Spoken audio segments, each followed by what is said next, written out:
So treble digits. So, without further ado, let's just carry on the same as we normally do, which is...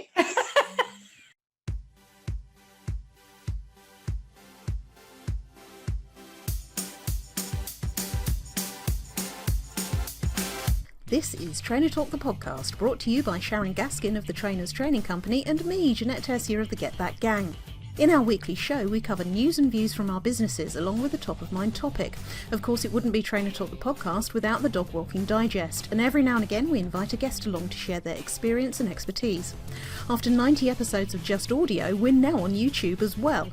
So feel free to catch up there. Just search for the Trainers Training Company or the Get That Gang, or download us on audio only through your favourite podcast streamer. So why not sit back with a cuppa, make that journey or chore go a little bit quicker with our weekly inspiration for developing your training business.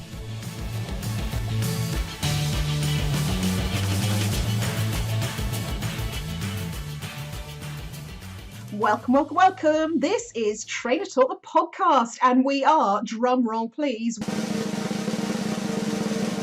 we are at episode number 100.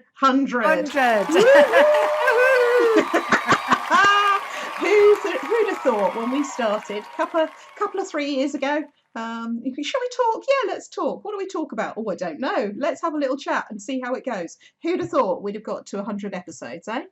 Who'd have thought? Yes, quite an achievement. Yeah, definitely. Quite an achievement. Definitely. But, yeah, we should be very proud of ourselves, and and an opportunity to obviously say thank you to everybody who listens to us. Absolutely.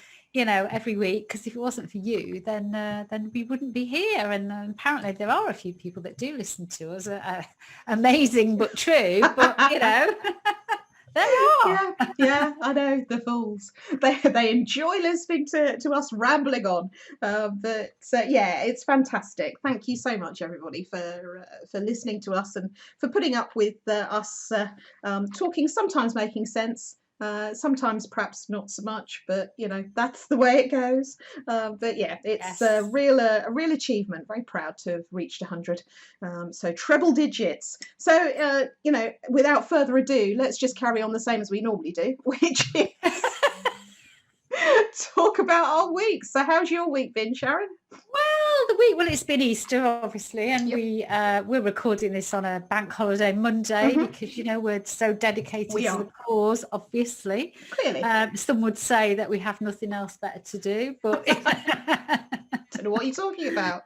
But so it was funny, wasn't it? I had one of those Easter weekends where didn't really do an awful lot, and I in preparation for the podcast I thought, so what did I do?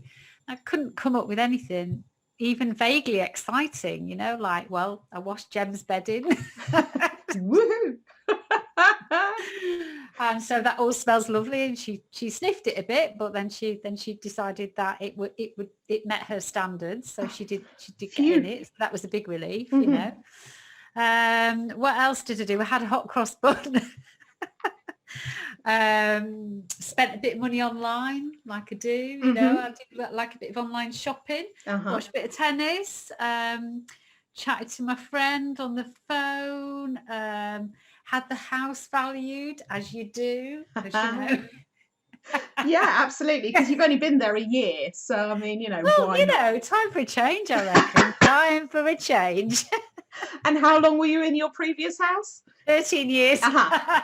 Right, yeah. Well, I mean, I think, all joking aside, because of the amount of work that you've had done on that house, I think it's a very useful exercise to do, isn't it? Just to, make sure that you haven't just thrown money down the drain, that it has made a difference. So absolutely. And I'm not going to say that we're not going to move and it's all a bit of a wasted exercise, because that wouldn't fit in with the old manifesting what you want and all the rest of it. Because there is another house out there for us. Who knows when it will appear, but if it appears, then and also I'm not going to make this hard for myself. It's just like an exercise. It's like a journey. It's really difficult because there's nothing on the market in the location that we want, which is literally 5 minutes away. But it's almost like if you don't start to take those little steps, then nothing will happen. Mhm. And I'm just thinking to myself as well, I was talking to Jim about it yesterday and thinking, it's almost like there are so many possible scenarios about how this could play out. Mhm. So it's pointless even going down any one of those scenarios. It's just about, okay, well, let's just think Yeah. about that if something Yeah. happens, Yeah. know, and then if it does, do you know what I'm saying? Oh, I It's do. just like, I'm just going to open the gates. Let's start to take the little steps. First step is to have the house valued. Mhm. Second would be potentially to put it on the market. And then third stage, you would just see what happens after that. And it's Yeah. no biggie, No. it's just a little, because now we're here, it's a lot easier. I was It going to say, always yeah. was maybe a little bit of a stepping stone, Mhm. because when we were moved here, it was such a big deal. It was Yeah. such a big move. Yeah. And it was really hard to look from a distance as well. It was Mhm. just really exhausting and all a bit. But now that you're here, it's just so much easier. Yeah. Everything's so much easier. So, Yeah. exciting, just exciting adventure. Bring it on. Let's see. Yeah. That's how I'm looking at it. Oh, you I think know, that's so- great. Yeah, it's a great attitude because I mean, when you were looking for, like you say, having to make the trip, which was what, 2.5 hours every time Yeah. for you Yeah. to get down here and then trawl around and look at houses and Yeah. try and get a feel for, because even though you'd been down there to stay on holidays and that kind of thing, so you knew you liked the area, that's still very different to Very actually different. living in an area, Yeah. isn't it? So Yeah. you know, Yeah. I think Yeah. it's like you say, you can open the door and see what comes in. Absolutely. I'm perfectly happy either way with what might transpire. So it's good. Excellent.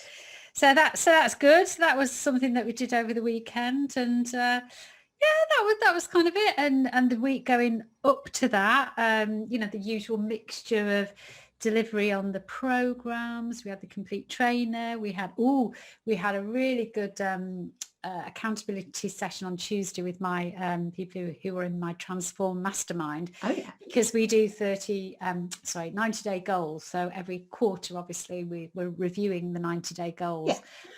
And oh my goodness, some of the things that people have achieved have just been amazing. I mean, some of them have been really, really open and transparent and been doing dashboards and sharing their turnover in terms, since they've been on the program, and at least 2 or 3 people who have literally had their best their best year ever in terms of their business, which is amazing. That's fantastic. It's just, amazing to see that. So that was good.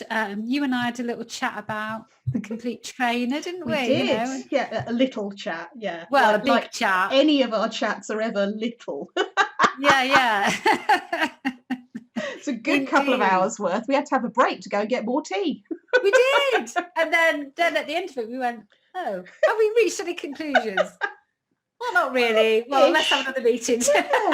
Yeah, kinda. And then we're moving things on in little steps, just like you're saying. Indeed, exactly. It was useful, I think, just to kind of gauge where we're at in terms of how we think it's going and what we want to think about for the future. Which I don't think there's no bad thing about doing that. It's a program that is there for the long haul, and we're 3 months in. So we're effectively halfway through the first iteration of it. So now's the right time to do that anyway. But yeah, I mean, it's like all of these things. You start talking and then you have a few tangents that you have to go off and explore. But yes, we kind of got to the end of it. Right, what are we actually going to do? Oh yeah, action plan. Okay.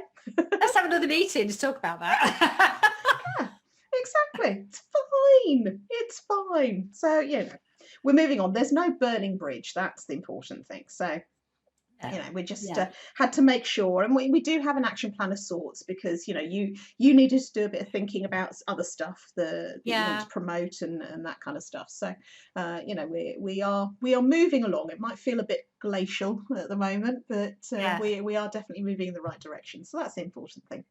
Yeah, that was good. I managed to recruit a new team member. Yes, that is exciting. Yes, so somebody who's going to basically look after the Trainer Talk Locals and get more people there. and take you local leaders by the scruff of the neck. Good luck. Get you all in hand. Have fun with that. Yeah, I know, which will be it'd be good. It'd be good to have somebody else just totally focused on that. Because we know that works as a model, but we just need to get more people there. And it's like when you know, all of us are, you know, the leaders and certainly myself, when you spread, you know, very thin, it's, you know, what you focus on grows. It always does. And if we get somebody who's their sole job is to just get people to the events, then, you know, completely. The theory is that should happen. we will see. The proof will be in the pudding. But indeed, that's been really exciting, and the usual exercise of doing that has been interesting. You know, getting, you know, the usual mix of people who sent rubbish proposals and didn't answer the questions and all that sort of stuff. So, but you know, I think I'm getting a lot. You know, I know what I'm looking for now. Because I've done this, you know, so many times now, so it makes the process a lot easier. Although there were about three people, there were three people who are kind of, it was quite hard to choose between the three of them. So I hope I've made the right decision. Time will tell. Yeah, exactly. But I mean, that's what trial periods are for, right? Yeah. You exactly. know, because there are some people, and I remember this from back in corporate days, recruiting people. There are some people that come across brilliantly on paper, and then you meet them in person, and they're a bit of a letdown. You know, they don't match the in-person experience so they're obviously very talented at writing, or they got somebody to write their application for them. And then you meet them in person, and it doesn't quite match. But even the ones who are great on paper, great in person, and then you actually get them in to do the job, is that, okay, they're not quite what I thought they were going to be. And, you know, I was very fortunate insofar as I can only think of one person that I was involved in the recruitment of. Actually, maybe two, but only one was my decision. The other, I was there to support somebody else and said to them, on your head be it, if you want to employ this person. And yes, it turned out that they were a bit interesting. But the one that I remember having been involved in the decision was somebody who actually we kind of felt a bit sorry for, because they'd applied for the job previously, hadn't got it, and it was an internal thing. And then the first person we got, you know, stayed for a couple of years, and then we recruited again, and it was all kind of, oh well, you know, feel a bit sorry for her, let's give her the job. And it was like, whoa, nightmare, yeah, should never have done that. So yeah, trial periods are a wonderful thing. Yeah, they are indeed. So we shall see, but that's all very positive. And then the other thing that happened last week was I finished the How to Launch Training Business in 30 days. 30 days of me pitching up on Facebook Live every day. Although I didn't manage every day, obviously because of the old vaccine thing, which we discussed last week. Yeah. But generally did. More often than not. It's still a big than not, commitment. 29 days.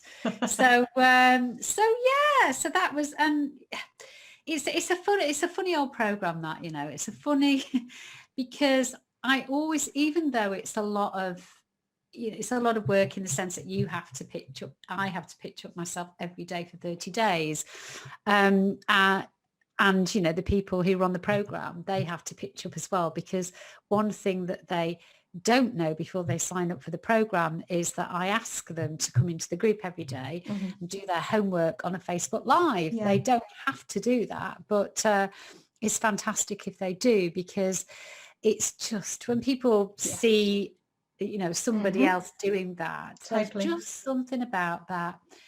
I don't know, it's like this magical connection happens. It's like this energy that happens. And it's engagement, isn't it? It's engagement and momentum. And momentum, yeah. And so it always, and because of that, it's just always a great program, and it's just hugely enjoyable for me. I love it and they love it. And the thing is for them about doing the Facebook Live, the little interesting side outcome is that by the end of it, they just feel so much more confident and comfortable about going on camera, because they've just been doing it every day for 30 days. Totally. It's incredible, which is great. Yeah, that is absolutely, it's great. And again, we've mentioned this before. on the podcast, and I talk about it whenever I'm have been talking to people about going on camera, whether it's a live or whether it's a pre-record. You absolutely positively cannot escape the fact that practice makes better. It's There's no two ways about it. If you want to get confident on camera, you have to go on camera, and the more you do it, the more confident you will get. So, I mean, it's anybody that tells you any differently or sells you something that is, the magic solution, that doesn't involve lots of repetition of going on camera. Yeah. I'm afraid they're lying. So, Yes. Yeah, absolutely. Yeah. So it's so that's always it's a really nice outcome. Mhm. And so I always feel a big sense of achievement when I finish that program. It's like, oh, okay, done it. Done every day now for 30 days, Yeah, definitely. So that so we actually, looking back, it's all been busy. No wonder I didn't do anything at the weekend. No, quite. You needed a rest. Oh, that's good. That's really good. Well, I mean, Yeah. my week last week, I might have mentioned it on last week's recording, but we had the first of the outdoor gym boot camps Yes. happening last Yeah. week. So Monday, Wednesday, Friday, I'm booked in for the 9:30 slot, and we go to a local park, and everybody stands around in a circle, 2 meters distant, and the instructor stands in the middle yelling out instructions to us. And last week was quite pleasant actually because the weather was all right. This morning was interesting. Bit cold. Hence the reason I'm kind of dressed back up in winter clothes again now. Because I was saying to you before we started recording, that was one of those where you stand in the shower underneath and after the workout, and my skin was so cold that the hot water stung a little bit just when it feels amazing because you're oh, I'm getting warm. It's so lovely. But yeah, it was definitely one of those where, although I mean, obviously the guy that owns the gym, who runs them, he knows what he's doing, and he got us to do certain exercises, but then it's affectionately known as the bloody tree. So there is a tree in this park where every now and again he gets you to run up and around the tree and back again. Then you come back to your station and you do another set of exercises, and there were a few that were real leg burners this morning. So in order to help work the lactic acid out, we had to run around the tree and come back again. But it was kind of, oh my goodness me, this really hurts. And then afterwards, like as soon as you stop moving, the wind so cold, bitter. So my legs got very cold, having done a decent workout anyway.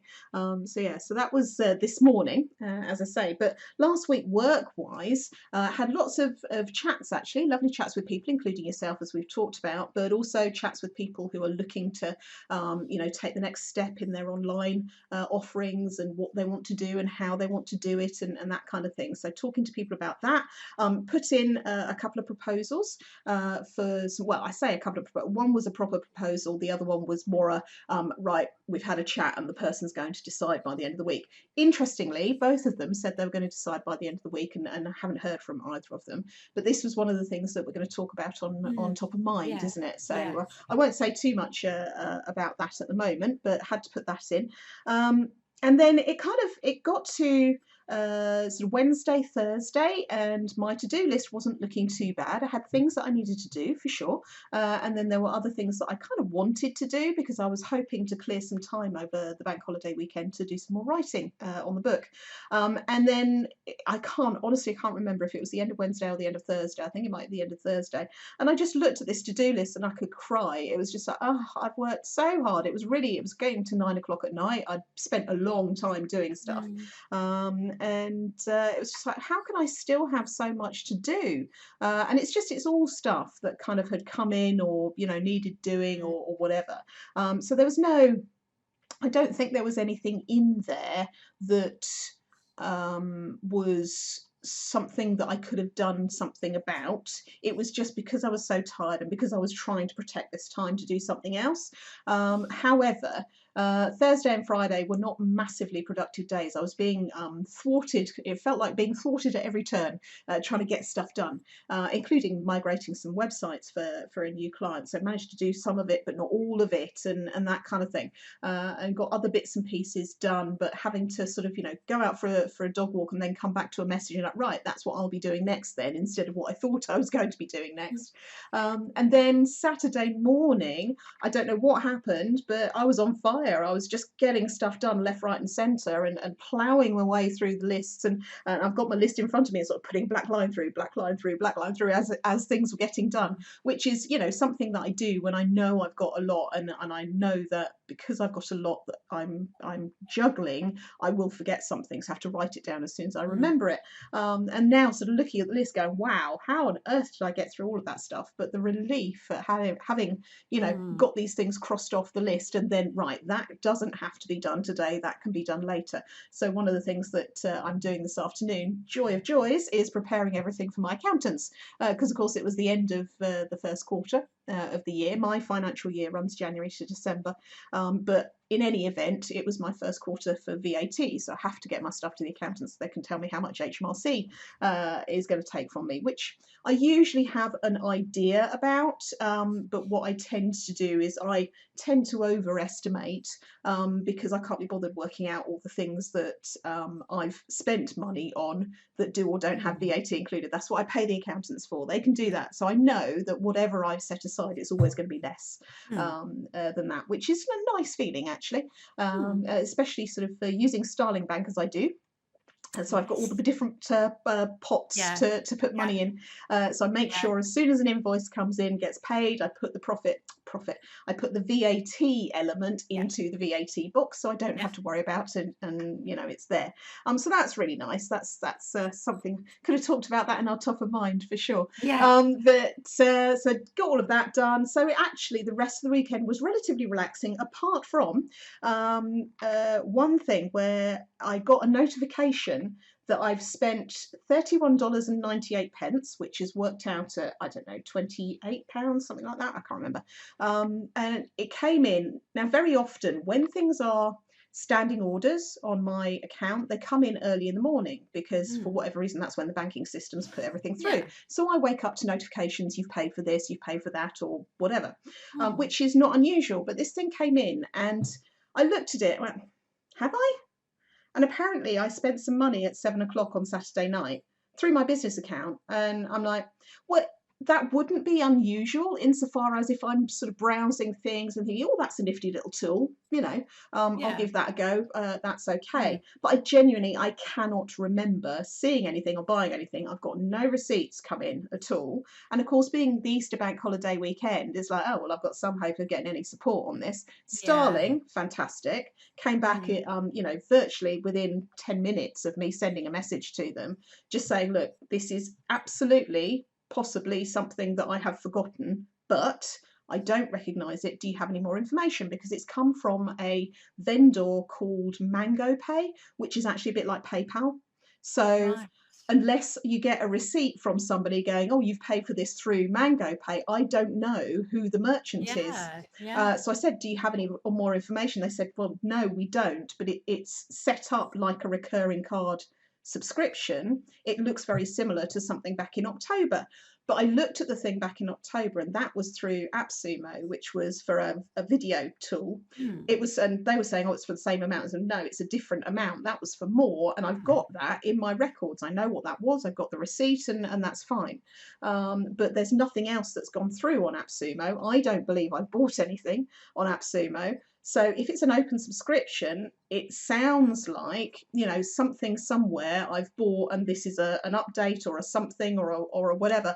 I have no idea what it is though. So the next step, they said, well, you've got to get in touch with the merchant to see if you can resolve it through them. So I've gone on to their website and finally found something. Couldn't find it to begin with, but finally found something, because of course their website is all set up to go, hey, use us as your payment provider. They're like, no, I want to find out.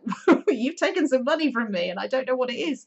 So finally found their contact us ticket, and they've got actually on the drop down box, what is this about? Sales, accounts, billing, whatever, they've actually got one that says fraud. So it's like, oh, okay, right. So this isn't necessarily an unusual thing.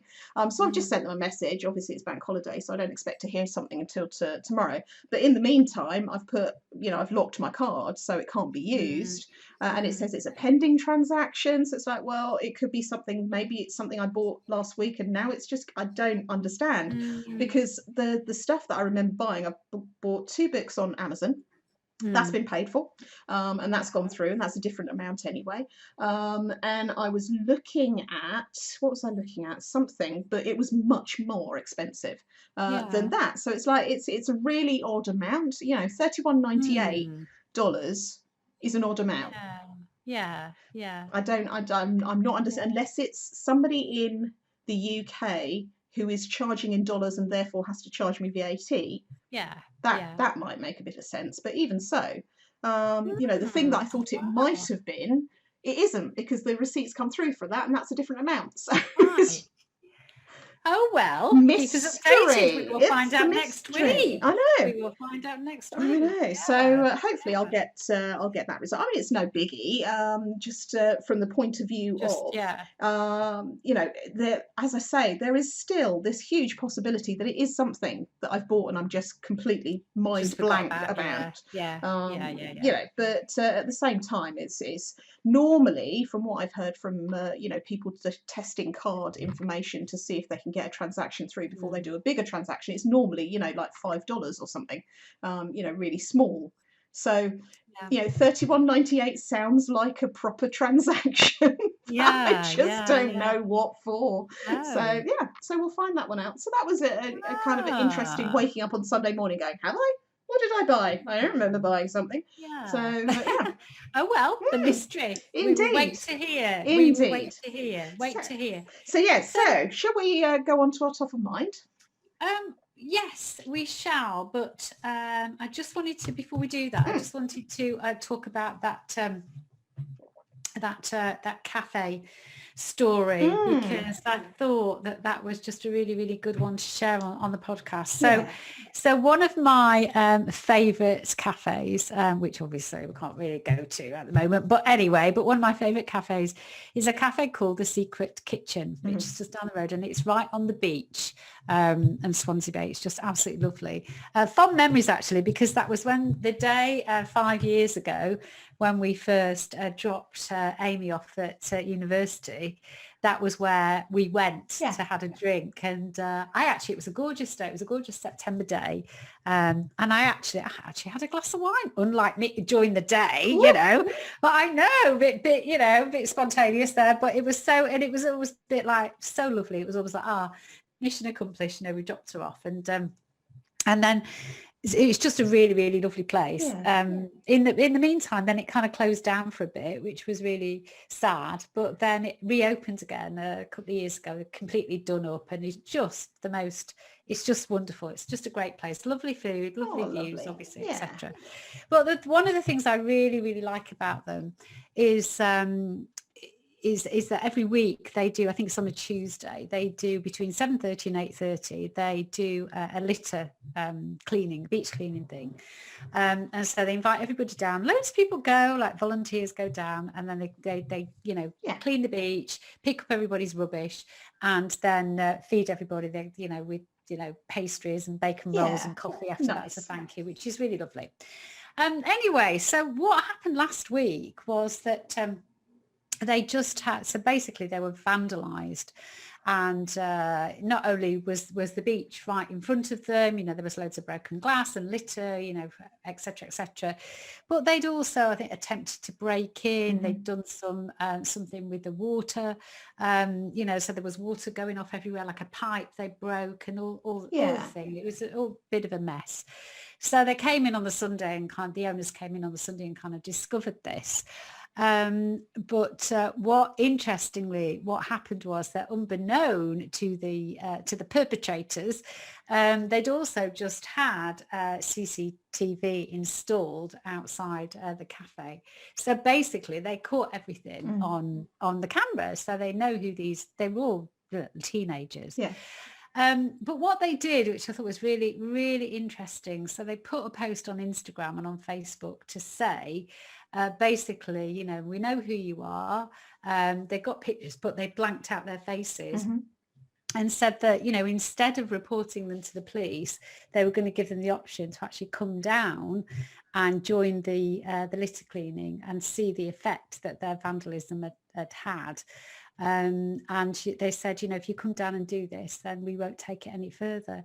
And they did. They all turned up, and they, you know, they came and enjoyed the beach cleaning. And I just thought that was just really refreshing to kind of see that approach. So instead of just reporting them to the police, which was probably their first instinct, they were genuinely thinking about, okay, well, how can we start changing behaviour? Yeah.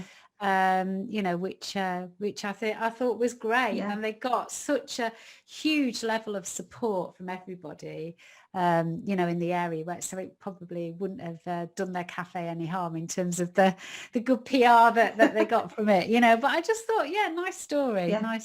Definitely. No, that was lovely when you sent that to me. And of course, I saw the first bit, which was them putting the social media post out and saying, look, here's your option, all the rest of it, and was reading that and thinking, oh blimey, that's taking a leap of faith, and then got the second bit, which was, no, they turned up, and it's like, oh okay, no, that's fantastic, that's really, really good, and just goes to show that you know, this idea of restitution can really have a powerful impact on people. Not so much, I mean, you remember my story from Matey and the golfist that decided that the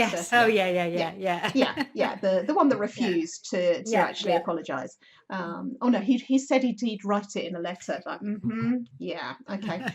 Anyway, doesn't always quite work out, but on this occasion it has, and how fantastic is that? Because you know, it's just one of those things where you think, let's look at what might have the most impact, and the fact that these and they were all boys, you could tell they're all boys from the CCTV images, the fact that they came forward, I think actually tells you an awful lot about, you know, where it was all coming from in the first place. If they hadn't come forward, then you kind of think, well, they don't really care.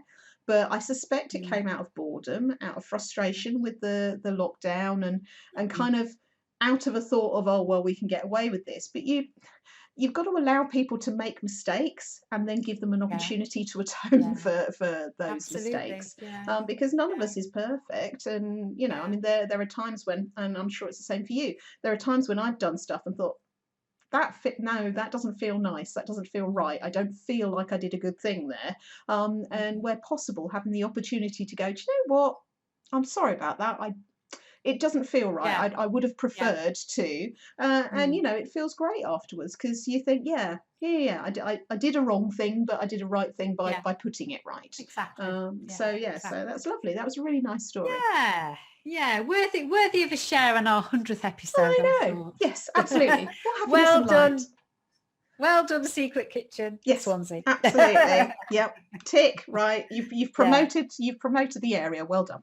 So so our 100th episode, we thought it would be quite nice to talk about what has changed for us over the 100 episodes, because it's one of those milestone numbers, isn't it? And people talk about ever since the Obama administration, where he set out his plan for his first 100 days in office, and Biden has done the same, unsurprisingly, because of course he was Obama's vice president, and now he's president. He had a 100-day plan and all that kind of stuff. There's been, you know, yes, Corona has happened during the course of us recording 100 episodes, but actually it's not had, I don't think, as much of an impact on our businesses in terms of what we do, or the way in which we run our businesses. It's much more interesting to look at how other things have changed for us. I don't know if well, I do know that you agree with me on that, but tell me your thoughts on that, Sharon. Yeah, it's interesting to look back, isn't it? And, you know, for a start, I'm in a different place. You are, entirely, absolutely. I'm in a different office now, in a different place, different house, Different so haircut. that's different. Well, yeah. Yeah. Oh my God. When we look back, all the different iterations of hair that have gone on. Completely. Well, I mean, effectively, I'm in a different place as well because I'm in the different corner of the room. Yeah, So yeah. exactly. Yeah. So we've done a lot, so we've had a lot of sort of physical change, I think, haven't we? Mhm. Over the last 100 episodes.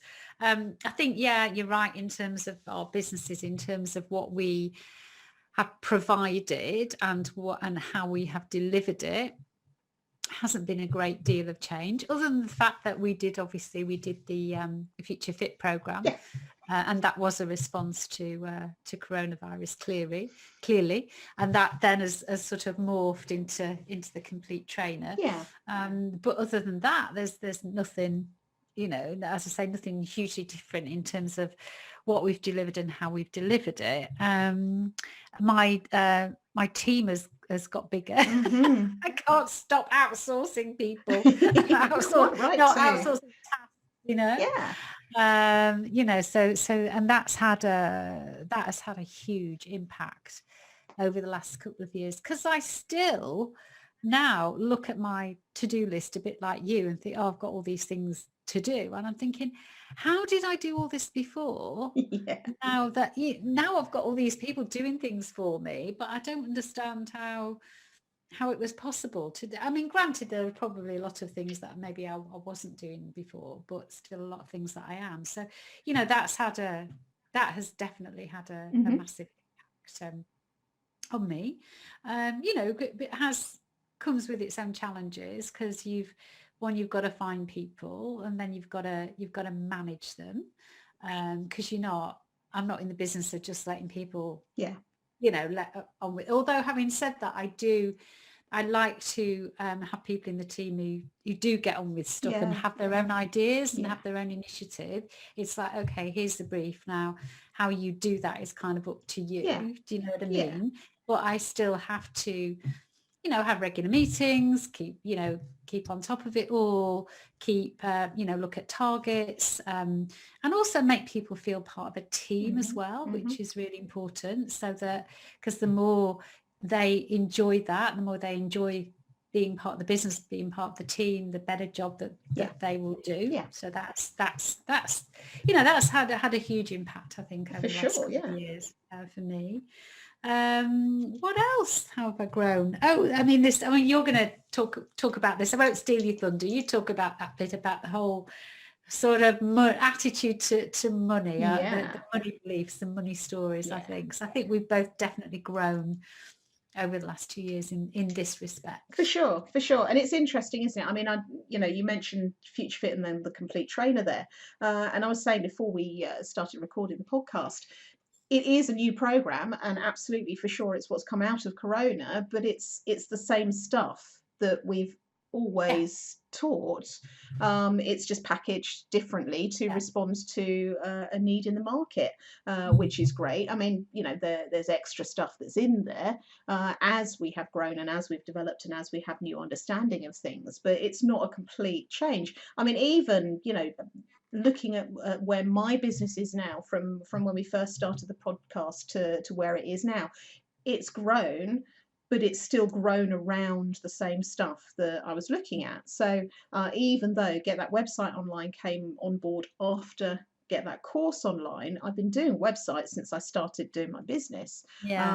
Pretty much around the same. I built my own websites to begin with, and then it was in the same year that I started learning about online courses. So my first year of business, started learning about online courses, and I built the first website for somebody else. And it was just extraordinary. And it wasn't that I was pushing that. It was just somebody that I met for a coffee that I used to work with, and I happened to mention, oh, I've done this, and they said, oh, would you mind doing? And that was it, really. That was how it started. So that, plus the sort of the growth outwards into the Get That Gang and all that kind of stuff, this has all been quite organic growth. which I think you experience in your business anyway, in terms of what you're offering and how you're offering it. And certainly, like you, my team has grown. I didn't have a team well, I say I didn't have a team. I always forget that one of the very first things I did was get my still now accountants on board. Because I absolutely knew beyond a shadow of a doubt when I first set up my business, doing the books was not something that was in my wheelhouse. I did not want any part of it. Oh no. No, no, no, no, no. Now, that's different to how every quarter I collate all the invoices that I've had paid in, the ones that have gone out, check it against my bank statements, send it all off to the accountants so they can work out what VAT I owe and all that kind of stuff. So, putting together my spreadsheet for that is about as far as I'll go with it, but working out which bits have VAT and what goes where and all that kind of, no thanks. No. So I have actually outsourced something from the beginning of having my business, but because it was part of when I first set it up, I always forget that, they are effectively part of my team.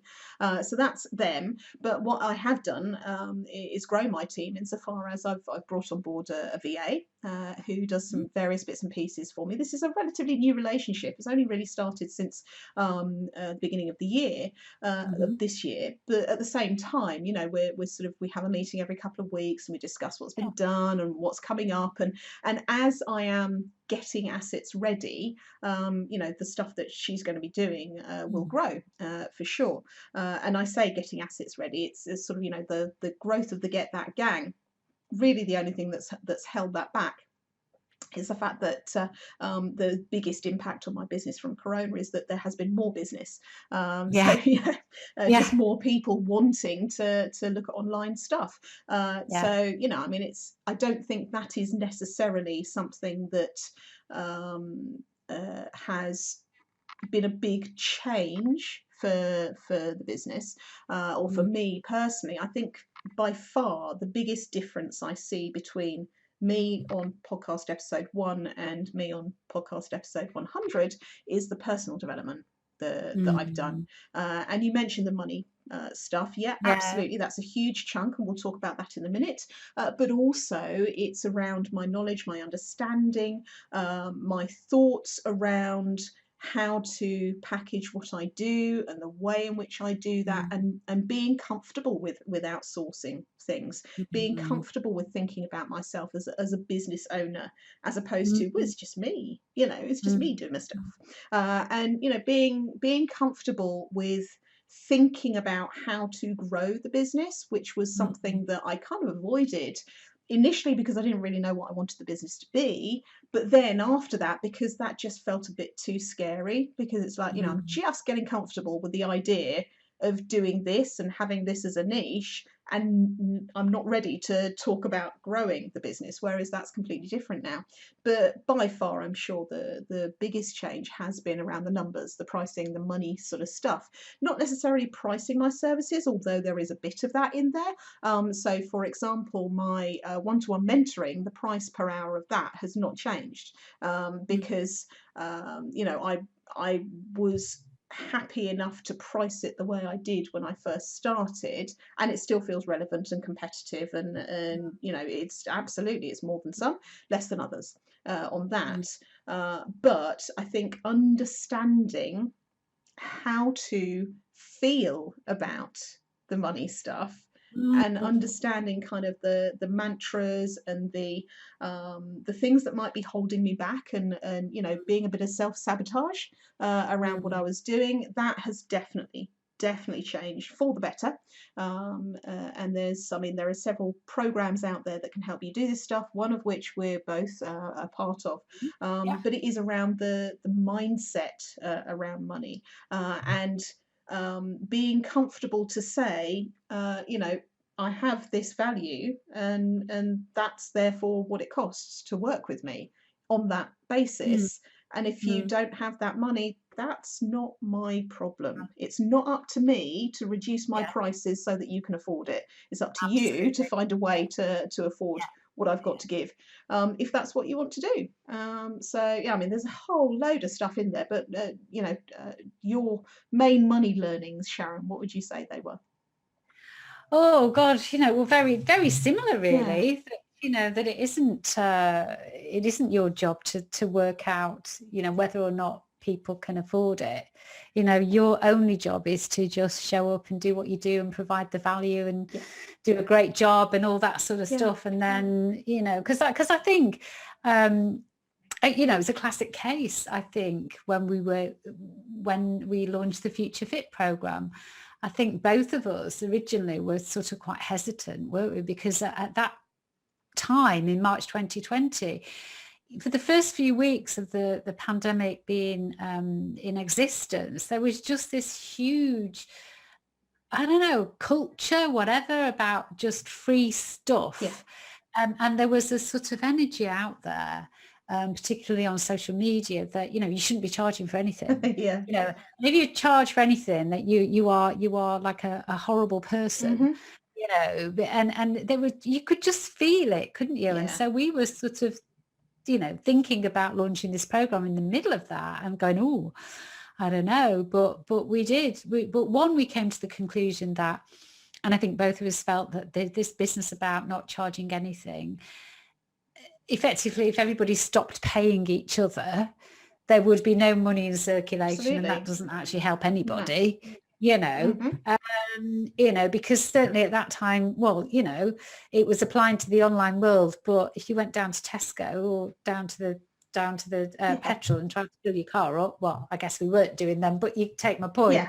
Yeah. They didn't say, oh, you just take it for free. Yeah, sure. I mean, none of that was happening. So I don't quite understand this same mentality being applied to the business and online world. But then I think when we took the decision to charge and to charge what we felt, the program was worth in terms of its value, we were just amazed at how many people came forward and signed up. And it was Completely. like, well, I thought nobody had any money. Yeah, it's really interesting how that works, isn't it? And I mean, absolutely, for the first, and I was skiing for the first week, although lockdown happened the week after I came back. And I say I was skiing, I had one day of skiing. People have heard this before. We know this. Yeah. But I started putting out a tip a day on LinkedIn about online course creation. And I did have somebody who shall remain nameless come to me after I'd done, I think I did 8 tips in the end, so 4 one week, 4 the next week, something like that. And they were good tips, they were good steps for, if you follow these, actually, it is possible to get an online course up and out. And somebody got in touch after, oh, are you doing any more of those tips? No. If people want to work with me, they need to pay me. I'm not giving away everything for free because that's ridiculous. What good does it do other people for me to then not have any money and not be able to afford to run my business? I can't help people like that. It's crazy. So I do understand where the sentiment came from, which was, people are suffering hardship and all the rest of it. Yes, but if people need to trim their sails, and I don't mean this to sound callous, but if people need to reduce the amount of money that they're spending, then reduce the amount of money that you're spending. Me charging for stuff doesn't stop you not buying it. Yeah, exactly. It's kind of we all have to take responsibility for our own place in this. And like you, I was pleasantly surprised by the number of people who, once they had time to stop and think, suddenly thought, oh yeah, that online stuff, I want to learn more about that, or websites, I want to get my website sorted out, I've now got time to think about it. And really, neither of us have stopped really since the start of the pandemic, but the biggest difference has been this understanding that the phrase is money makes the world go round. Well, yeah, it kind of does. It doesn't do anybody any good to not be sending money around the economy. That's what keeps the economy going.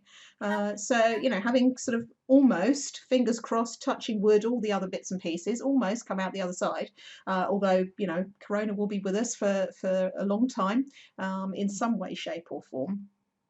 I think that having had that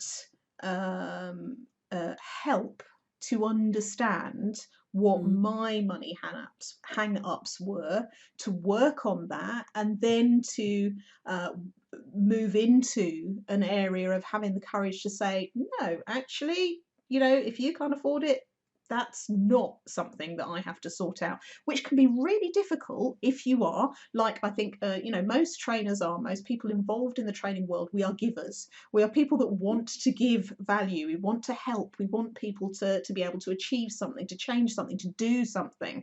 So that kind of can feel a little bit uncomfortable to begin with, to sort of say, well, it's not my job to Mm. work out how you can afford to take my stuff. Mm. That's your job. Your job is Mm. to work out how, whether or not you Yeah. can afford it. My job is to say this is what it is, and this is the value that it represents, and this is what I'm charging for it. Yeah. That's it. My And job is done. if we take on all that stuff, it's like a load of emotional energy Yeah, and baggage yeah. that we don't need to take on. Hmm. It's and it leads us down all sorts of rabbit holes, which is not, it doesn't really serve us to go down. Hmm. Now, I'm not saying that I haven't been down these many times, because I have. Yeah, me too. But but I definitely feel that in the last couple of years I've made more progress. I don't think it's fixed. And it's like all of this mindset stuff that that we've worked on. It's work in progress, isn't Oh, it? completely. And I think, even now, and I was saying, one of the things that I think is linked to this understanding that my job is simply to say this is what it is and this is how much it costs. Linked to that is kind of this separation of the personal association with whether or not somebody actually takes you up on an offer that you've made. And I was saying just this morning, and I mentioned a couple of people that I was talking to last week with proposals put in for whether or not they want to work with me. I'm actually genuinely, and I'm going to say not fussed about whether they work with me or not. Now, this is not to say that if they come back and say they want to work with me, I won't care about the product that I produce. That's a different thing. I know what you're saying. This is more about, that it's their choice, and either they will or they won't, but either way, it doesn't have any impact on who I am as a person. It doesn't have any impact on my worth or my value or the value that I provide or whether or not I'm any good at my job, all that, because I've got plenty of people that want to pay me money, that continue to want to pay me money because they value what I do. And that for me is just, it's a huge breakthrough to not be so personally invested in every proposal for work that I put out there, because I'm not feeling like, and this is something that I do think does make a difference, because having been in the situation where, I have to win every piece of work because that's the only money coming in, that is a different thing. I am in the fortunate position at the moment of having the confidence and the evidence that if one thing doesn't come off, something else will come in its place. But don't you find though, and this is the woo-woo talking again, and it is so true. I don't think it's just woo-woo, because it definitely works. That when that happens, when you are more relaxed about it, when you do let go, because what you're describing there is the process of letting go and detaching yourself from the outcome. There's just something about that positive energy that means that they probably will say yes to working with you. Whereas when you're in that place of, oh my God, I just hope they say yes, I just hope they say yes, it's that desperation and fear, and it sends out that negative energy, and what you're putting out there, you get back, which is like they're gonna say no. But it really does. The more I go into this, which I have done over the last couple of years, it is so true. It's the most bizarre thing, but it just does. It goes against all logic, but it just seems to work. And just picking up on the point that you made there about how you feel in that process, like Michael Neal always says, your well-being is not dependent on your sales. And if you can just really get that concept, that really helps with this as well. You know, you can still be happy, you can still be a nice person, you know, you can still enjoy, like, you know, just because of what's going on in your business is Yeah. it shouldn't be dependent on it, Oh, you know. completely. And I have to say that for me, I feel that looking back on it, one of the biggest differences and the place that it all started from was having the courage to step forward and go, yeah, this is what I'm going to niche in. This is what I'm Yeah, going to do. yeah. Because then that the weight, I cannot describe the weight that was lifted off my shoulders when I looked at all the stuff I've been trying to do and thought, oh, I don't have to worry about that anymore because that's not Mm, my niche. And it was just like, oh, actually, I'm really proud of the stuff that I'm putting out there now instead of just putting it out because I felt I should. mm, And I think I've talked about this before, running my business the way I thought I should because that's how other people run their business. And it's like, oh no, actually, it's my business. I can do it the way I want. It's like, oh, yeah, I can do stuff that I enjoy and just do stuff that definitely. I enjoy. Oh, okay. And that, I mean, it sounds ridiculous now, but it was such a huge revelation to then put stuff out there that was, I know this works, I know this can help people, I know that it can make a difference. Yes, there are hurdles to overcome in terms of finding the audience to listen to you in the first place to say this thing works, but if you put in the work and you and I don't want it to sound like you've got to put in the hard work. You do have to put in the work and you do have to follow the process, but if you trust the process, I know that's one of your favorite sayings, Mm, if you trust the process, it will come good. I'm not going to say that it's all going to be wine and roses on the way, because there are absolutely ups and downs that you have to navigate, and mm, sometimes things will work out, sometimes they won't, but just keep the faith. Keep the faith that if you trust the process, it will come good, because it absolutely will. And then you do reach this kind of level of, I don't know exactly how it works, and my logical brain is just screaming at the fact that it can't work it out, mm. but have faith that if something Yeah, doesn't come off, something else will come in, because it will. Because I'm yeah. putting out this energy that the stuff that I've got, A, I'm really proud of it, and B, I know it works. Mm, And that's as much as I can do, is say to people yeah, it's really good and I know it works. And here are other people that say it works as well. yeah, Up to you. yeah. Boom.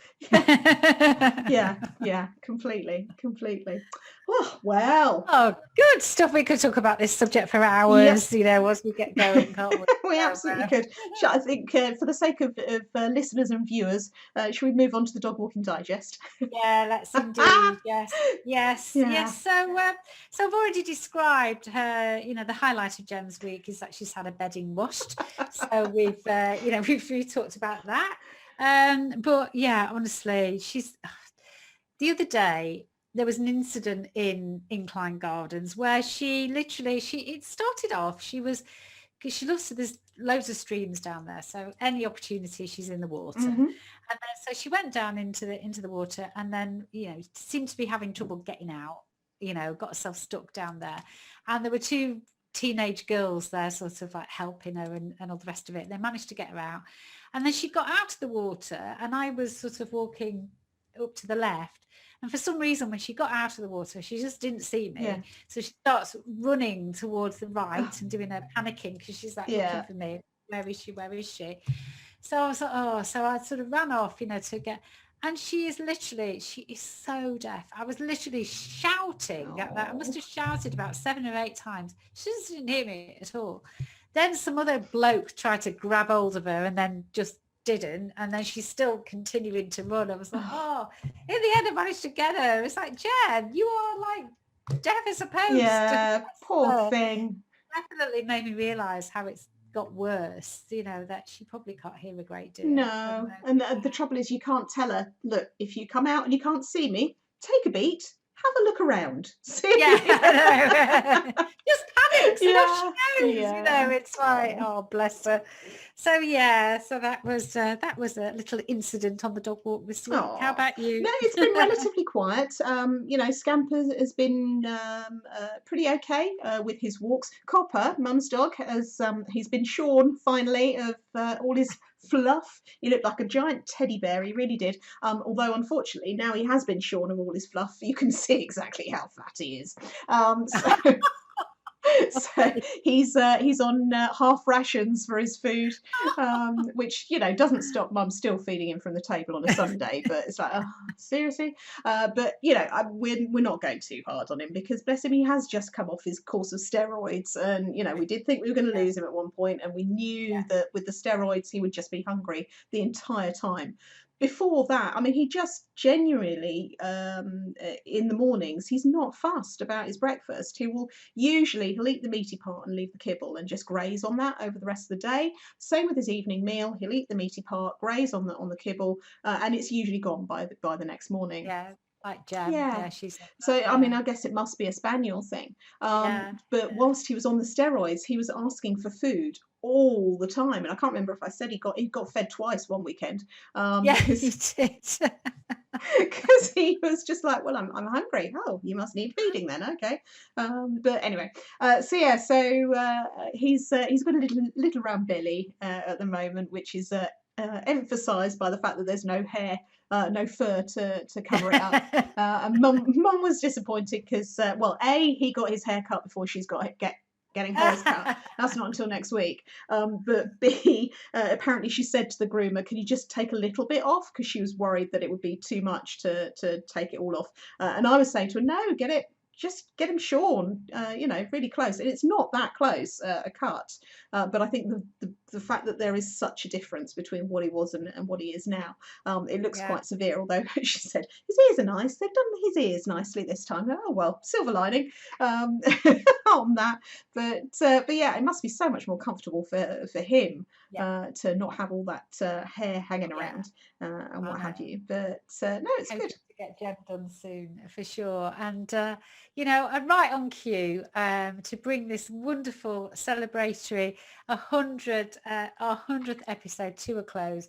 I've just been notified the highlight of my day is that my dog poo bags have been delivered. Oh wow. What more could you ask for on a bank holiday Monday? I mean, come on. Oh well, we have to end there then.